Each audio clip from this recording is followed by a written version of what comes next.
T, right? So basically what it's, and I'm gonna share my screen right now with you, but basically this is something exactly how you mentioned it, Edward, and I really appreciate the introduction. Impressive profile, and thank you for sharing.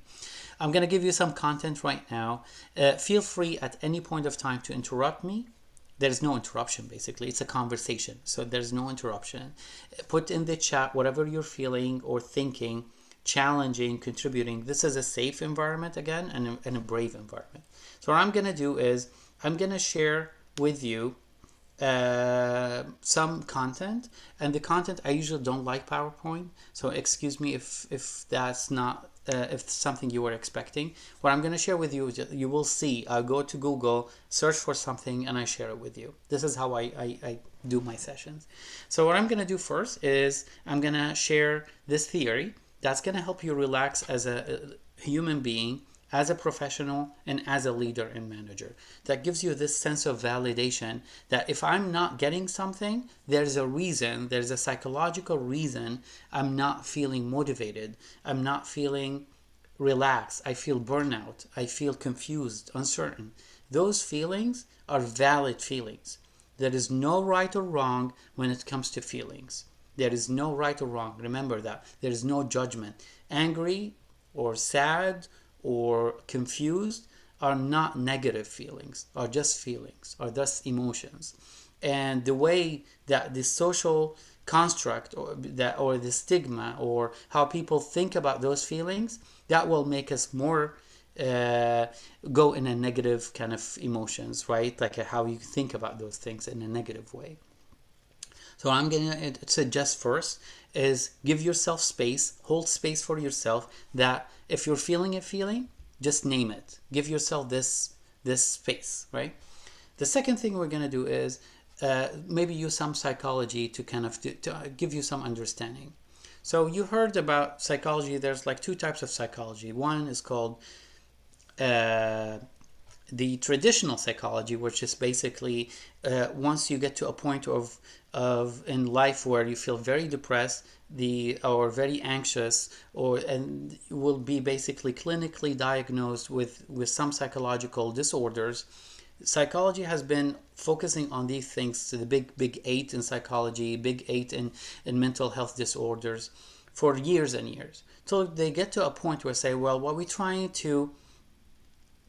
okay, we understand that we're trying to reduce the harm, but the best we could have got into is zero. Like zero is the level that we gotten people to. It's less of the bad things, right?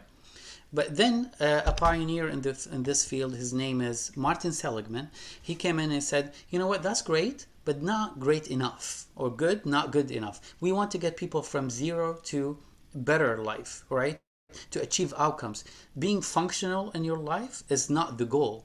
The goal is to be optimal, right?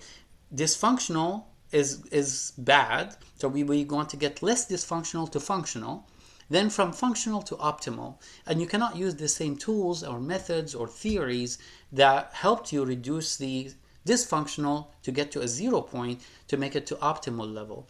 So the optimal is basically from functional to optimal is the positive psychology world. And you heard a lot about positivity, grit, resilience, growth mindset, all those kind of psychological terms that got popularized really recently, like through TED Talks or books, right? And those kind of concepts are all under one umbrella, which is called positive psychology. Now, what we're trying to achieve, even coaching, is under the positive psychology. That's why people say, oh, do I need a coach or a therapist? Well, coaching actually lives in the positive psychology. It's when you take someone from a zero to optimal. And the mental health therapist, psychologist, psychiatrist, all under kind of in the dysfunctional world, where things are really taking a long time and it's very deep in conversations. Yes. Anyway, so what we want to share is one of the theories, really cool theory, is called self-determination theory.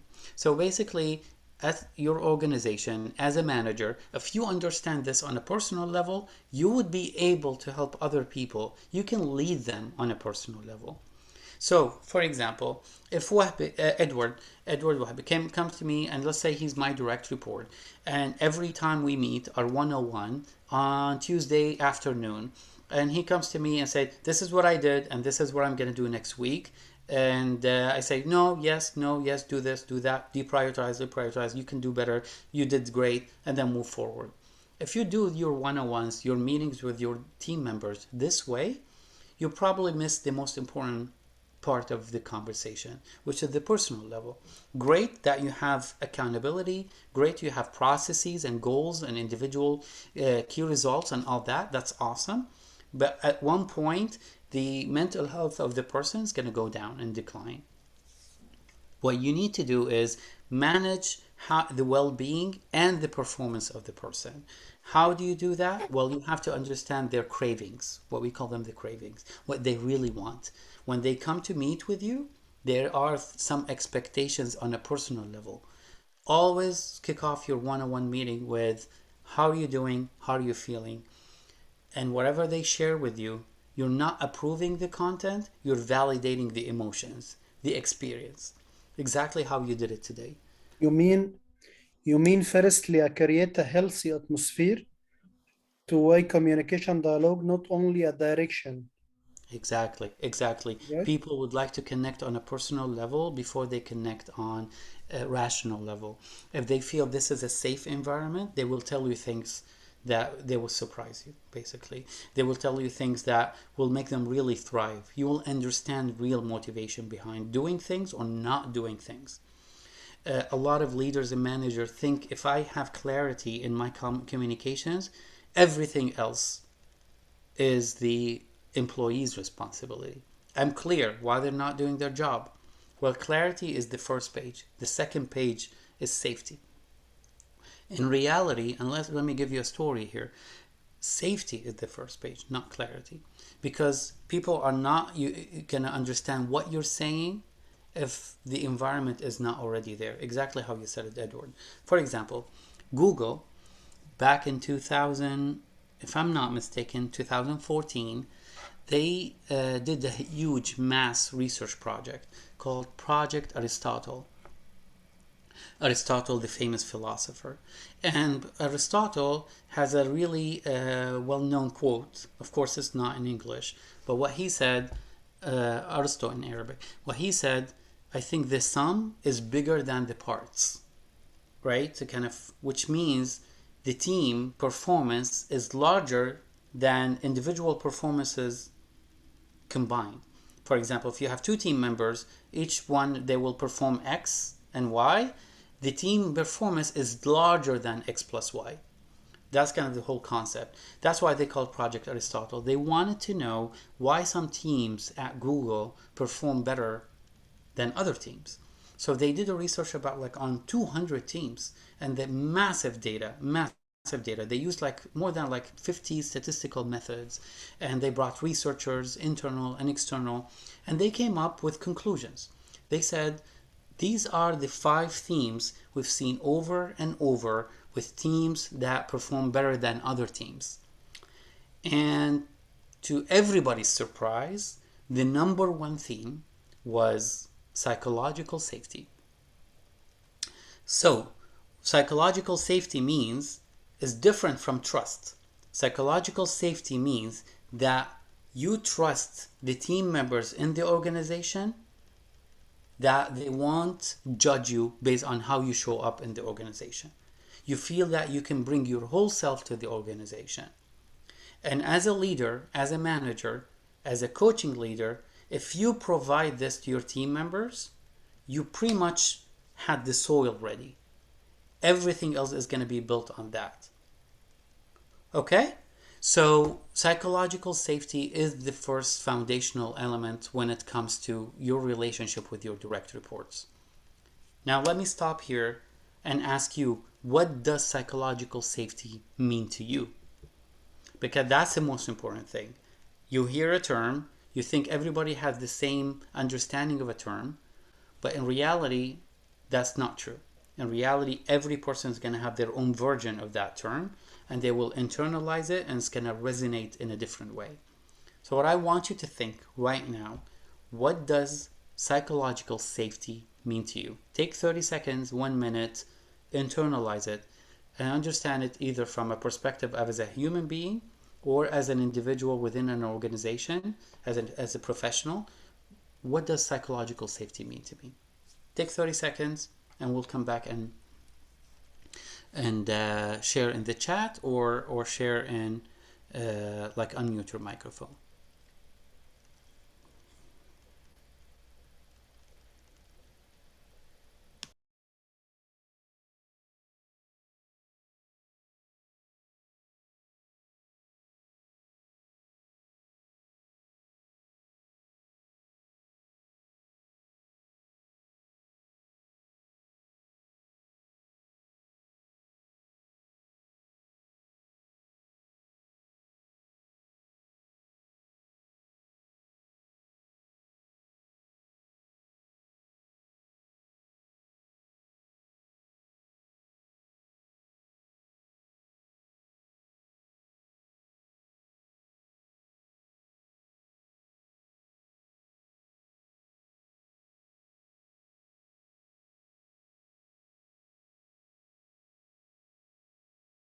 Okay, anybody wants to share?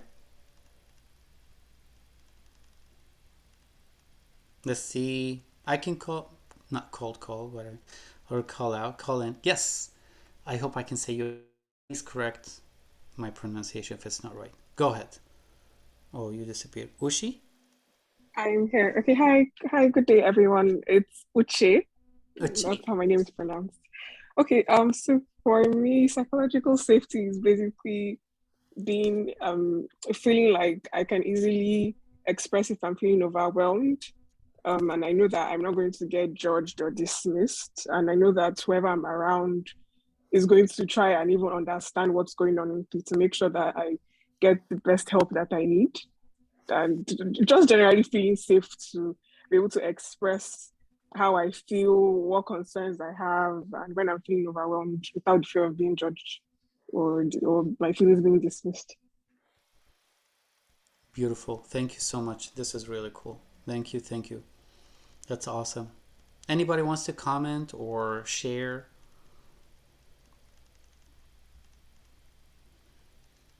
Wafa here.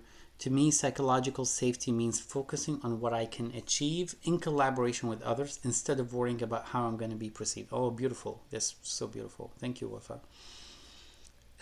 Adele, I see you turn on the camera. I'm expecting. You want to share? Abel? You're muted. Sorry. Your microphone. Okay, sorry.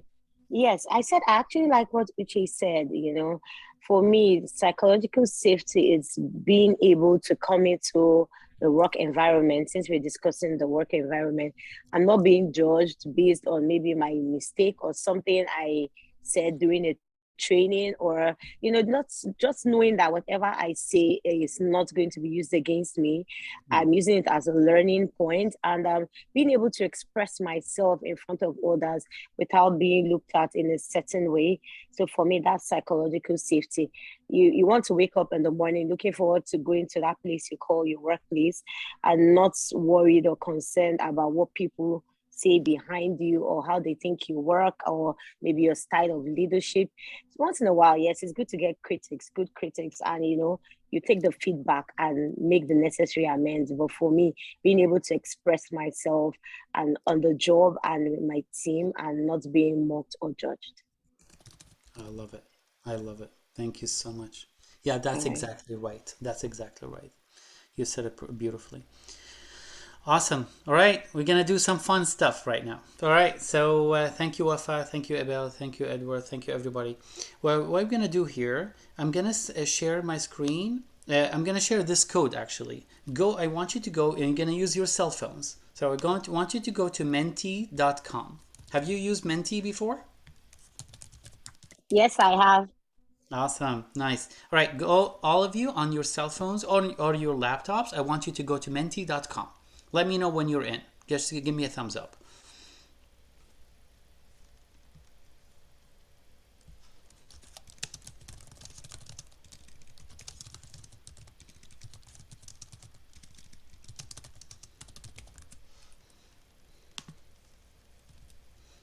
All right, perfect.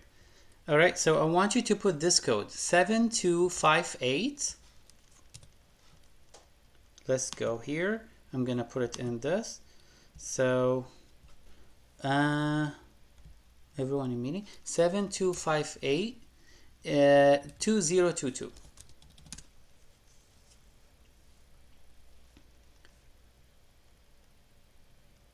You're in? Okay, I'm gonna share my screen and I want you to answer the first question. Okay, can you all see my screen?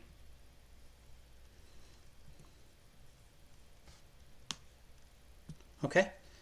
All right, so just answer the question. How can you create psychological safety? So your role as a leader is not just to be aware of psychological safety, not just to be intentional about psychological safety for yourself, but is to create psychological safety, because that's what's gonna differentiate leaders from other people. They actually do something for others. And I want you to think about how can I create psychological safety in my organization.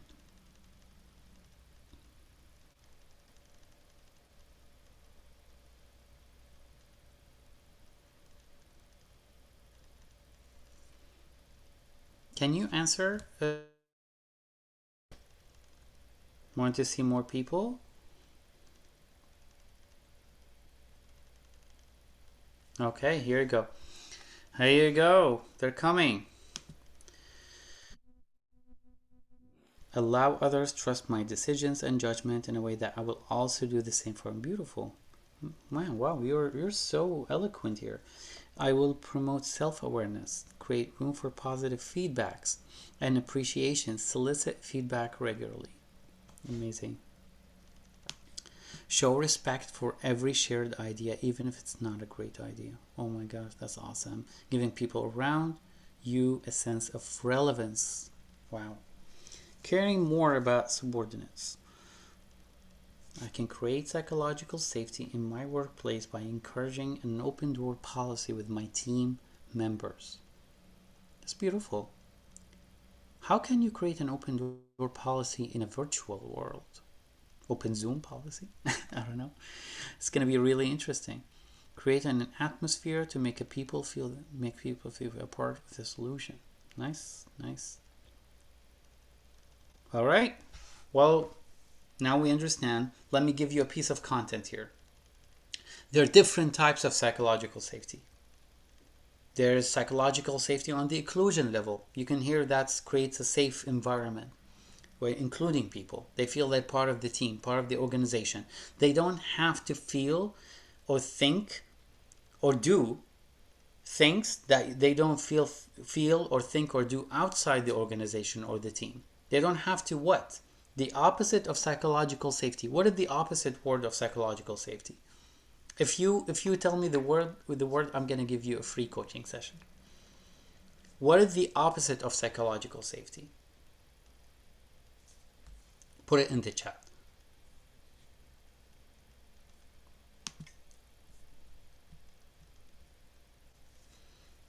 Yes, trust and psychological safety are different, but what is the opposite of psychological safety? Think about it. Don't look it up.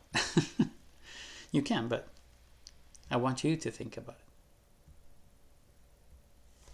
What is the opposite of psychological safety?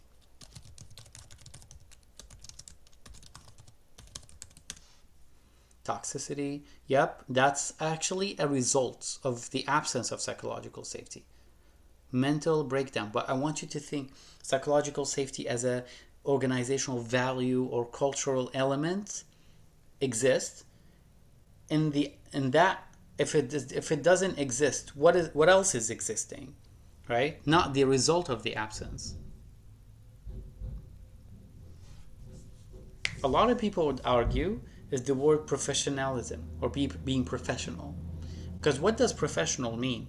Professional means that you have to abide by or behave in a certain way according to the code of conduct or norms or expectations or social construct or all that.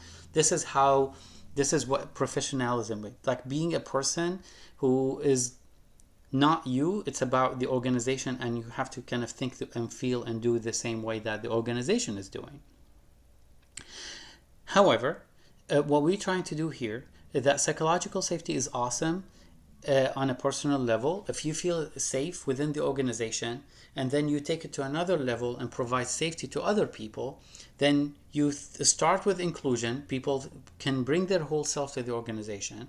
Then you take it to another level, safety on what? On a learning level. Some people said, I don't want to feel evaluated or I don't know, like people are looking at me or judge me based on questions. When I ask questions, especially when you join an organization, first time you join an organization, your onboarding, your new hire orientation, your MBA, people will judge. People will judge, say, okay, they asked this question, which means their background, their IQ, their intelligence, their I don't know, their English level, their whatever, right? Their kind of expertise in this subject. People will tend to kind of basically normally judge each other. As a leader, it's your job is to create this learning safety. So psychological safety or inclusion safety, then learning safety.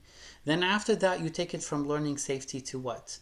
To contributor safety, which is if you're contributing to the team, people will feel that their input is validated, is appreciated, even if it's not going to be taken and kind of used. It's not about being used or not. It's about appreciating the efforts. That's a growth mindset, actually. So with contributor safety, I know if I'm contributing to the team, suggesting ideas, brainstorming, giving suggestions, all that, recommendations, doing work, I know my efforts are not gone or wasted. That's called the contributor safety. And the highest level of psychological safety is the challenger safety, where you're challenging the leader, challenging the status quo, challenging something that's not ethical or practical or aligned with the goal, aligned with the priority, aligned with values, aligned with culture. When you challenge respectfully and bravely and safely, right? You have to feel safe when you want to challenge.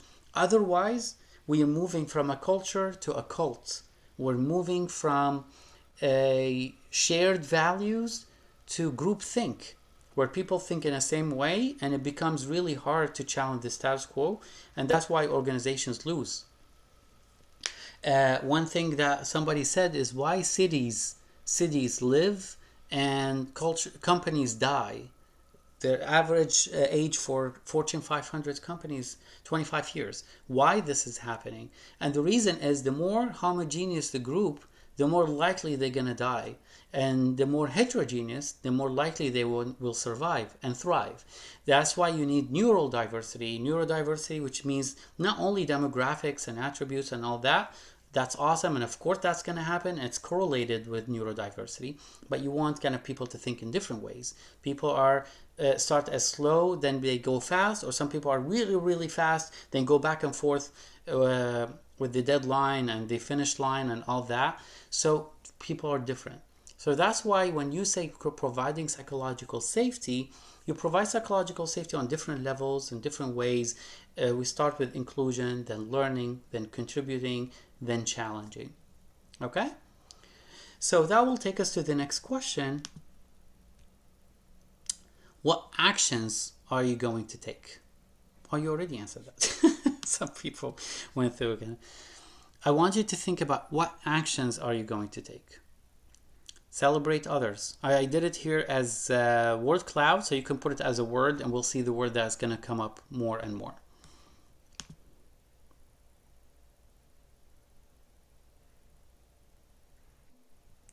I love this question, Wafa. I hate being monitored too.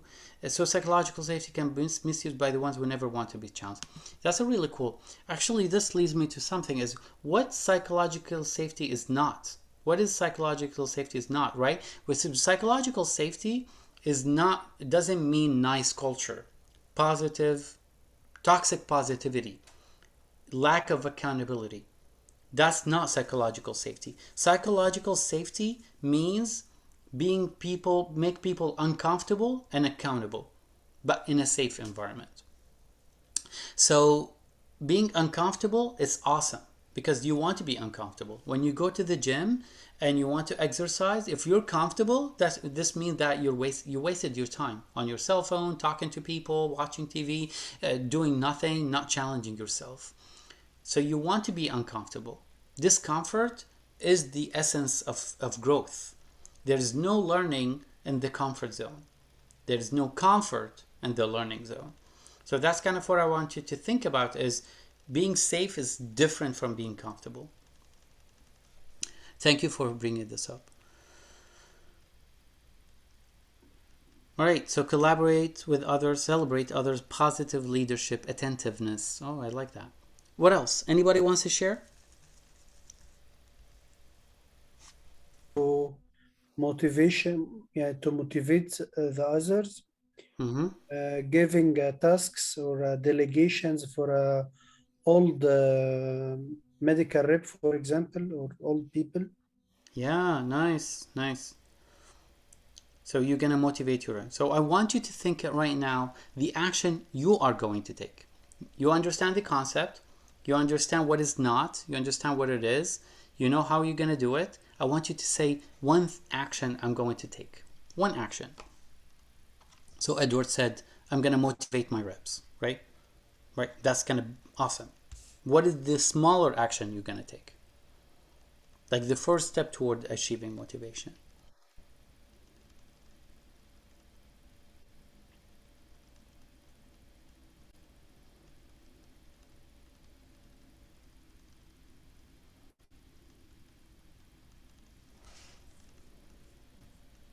Okay. All right. Let's take here. Be an attentive leader. I like that. I want you to think about an action, not an adjective. Like I would say, next week, in my next 101 with my direct reports or my team members, I'm going to start with how are you feeling, how are you doing, and I'm going to validate their emotions. And I'm going to tell them that makes sense, you have the right to feel this way. Or next time I'm going to meet with my team members, I'm going to do one thing at a time. I'm not going to do two things or three things. I'm going to be attentive, as exactly how you said it. I'm going to do all my energies, all my resources, all my CPU is going to focus on this person.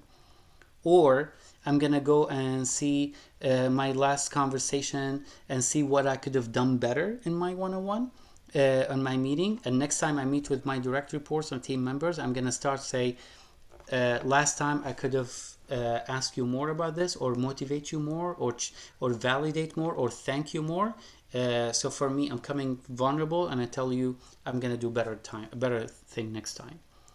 That's gonna change the world for people. That's gonna make their day. That's gonna make their week. That's gonna help them feel they're humans, not machines. So think about how you can humanize your workplace, your relationship, your culture, by just checking in on people and provide safety, and that will accountability actually will arise. So I wanted to share two more things before we wrap up. One, as I told you about the theory, is called self-determination theories, SDT. Self-determination theory is three foundational elements. The first one is called autonomy. Basically, people will thrive in autonomous place.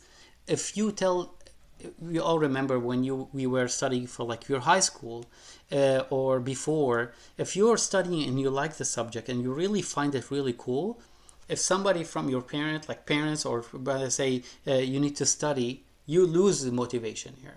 You lose the intention to continue working on something you already like to do.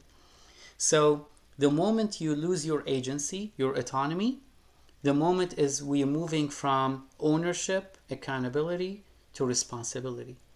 We're moving from aspirations to expectations. And this is how people lose motivation over time. So I want you to think is about how can I provide autonomy to people so I can motivate them. The second thing is called competence, which means people, it's a craving, it's a human need. We're hardwired hardwired as human beings to grow. If we're not growing, we're dying. So self-determination theory, the one I'm telling you about, autonomy and competence, and there's the third one, relatedness, which is the community aspect.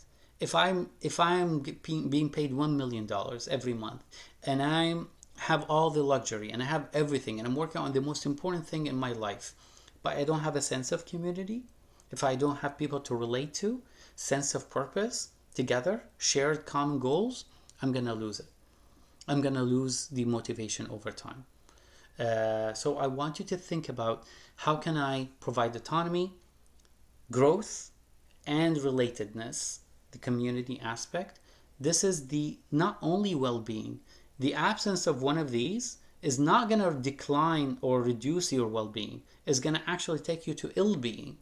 It's not just keeping you in functional, actually take you to dysfunctional. So it's not like downgrade, it's actually basically you go in a very bad world. So I want you to think about, as leaders, safety is the soil, and the motivational aspects, autonomy, competence, relatedness, are what's going to make a really good manager. Now, I promise, and I know we were about time, and so apologies for the delay here. We started a little bit late. Want you to think about what have you done so far in your MBA journey, in your Nexford University journey so far, that you can connect to these aspects so you can tell a story to your future employers, or you be promoted, or you would have better positive outcomes in your jobs. What is one thing that comes to your mind right now where you can say, everything I learned so far is going to align with those foundational management leadership skills that's going to help me have a positive outcomes? So how you can glue the experience with the knowledge to create positive outcomes for yourself.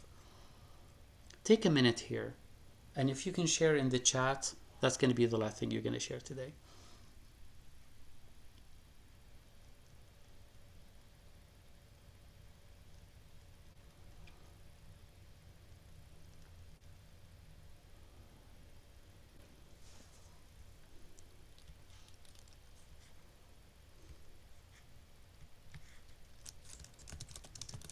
Would you please repeat the question again? Sorry. Sure. So I'm going to put it in the chat as well. How can you connect Nextford experience with safety, psychological safety, right?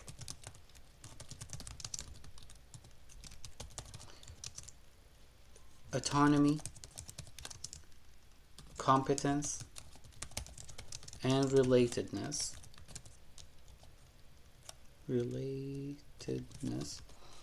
So you can attain positive work outcomes, whatever the outcomes are.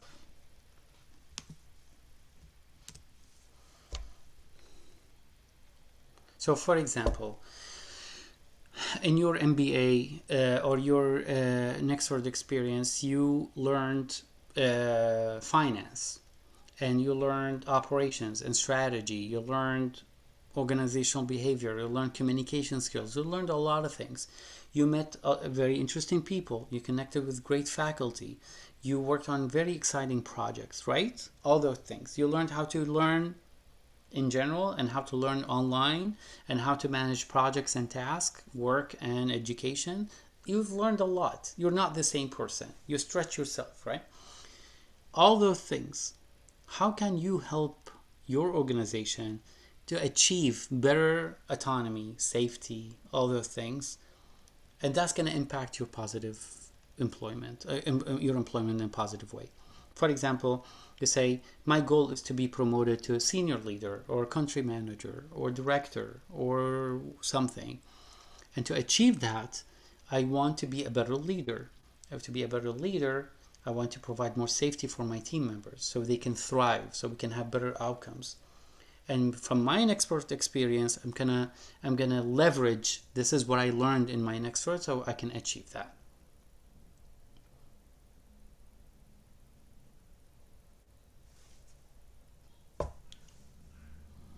That makes sense?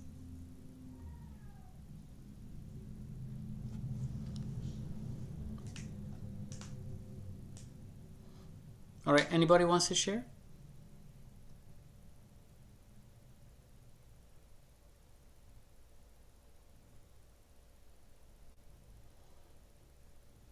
Maybe that would be an assignment for you. So for next week or the after, I know you are probably tired, or you are probably thinkers. You're probably thinkers, right? That's why it kind of takes time, right? It's not an easy question.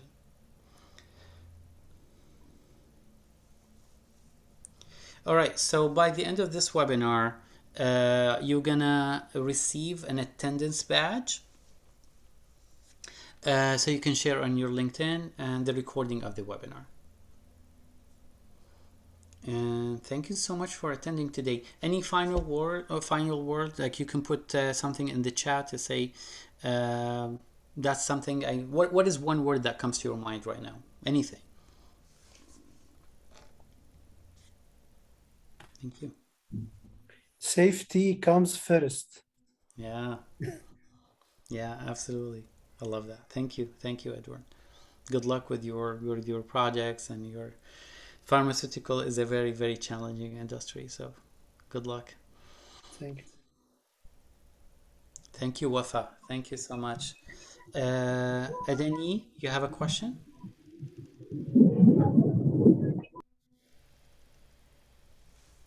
Maybe.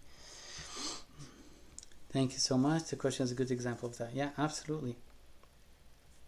Well, thank you so much, everyone. Thank you. I really appreciate your time. I really appreciate that you showed up today, and you showed up as leaders, and you showed up as learners, and you showed up curious, respectful. You provided safety to each other. I really appreciate that. Please feel free to reach out if you have any questions. We can connect.